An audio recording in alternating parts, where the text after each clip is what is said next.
I hate first-person shooter games, typically. Yet, Guns and Dragons hooked me from minute one of its actual gameplay. Now, before we dive into this brief review, I'm going to tattle on myself just a little bit. Not even what's seen as the GOATs, Modern Warfare 2, nor Black Ops 1 were able to funnel me into the first-person shooter gamer sphere.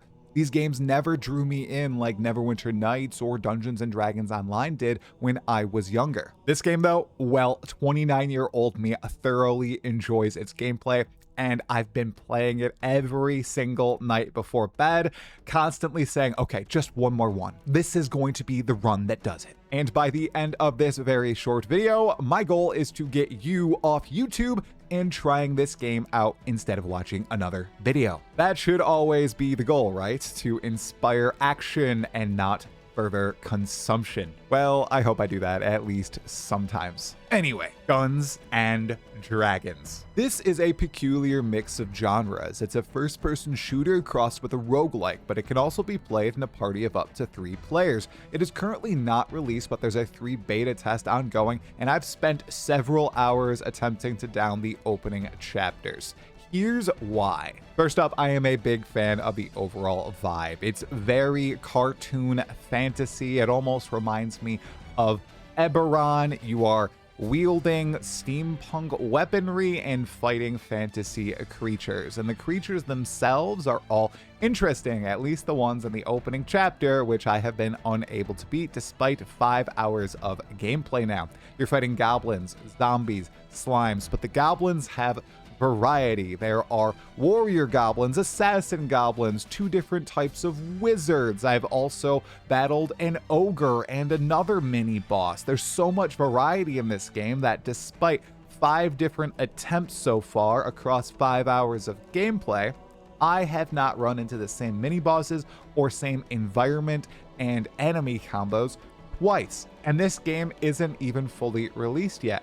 Then there's the first boss of the chapter, this massive ogre, which has a suite of abilities that are actually quite challenging, forcing me to maneuver around the environment, dodge these abilities, really pay attention to exactly what he's doing. And then I found out you can actually remove armor from this guy to expose different parts of his body too, and it matters where you hit him. Then he spawns waves of minions on top of this, and his abilities shift through the fight. There's so many different mechanics going on here, and the entire game just feels diverse and fun to play.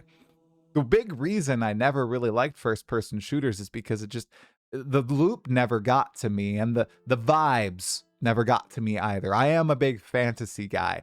So when I saw this pop up on my Twitter timeline, I knew I had to give it a shot. It just looked cool. There was an ogre doing a whirlwind attack, and I thought, wow, that's actually pretty sick. I'll give it a download once it comes out. And then it came out for an open beta test just a couple days later. And ever since then, yeah, I've been playing, and I haven't downed the first level, but I've played the first chapter with a variety of weapons. Every single time you enter into a new run of this roguelite, you basically get to choose a different weapon to start with, aside from the very first time you play.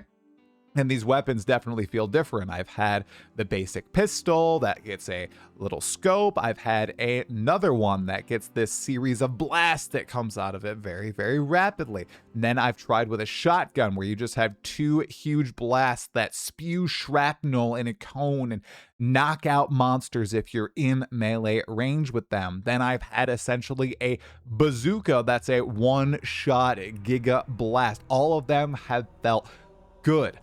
The only thing that really feels bad in this game right now are the UI elements.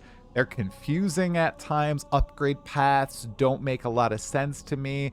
Buttons don't highlight when you hover over them or when they're usable. That's the only part of the game that has given me some pause. But the actual gameplay, engaging with the monsters, looking at the upgrades, even the character designs are interesting. I've really just enjoyed this game overall and wanted to get it in front of as many people as possible. Maybe you've never played a first-person shooter. Maybe you've never played a roguelike like Hades. Well, this is that mixed into 2. It's currently free, it's fun, it's compelling, and I want to see the developers continue to make this game. I definitely will be picking it up once it comes into full release and trying to down all the chapters within it.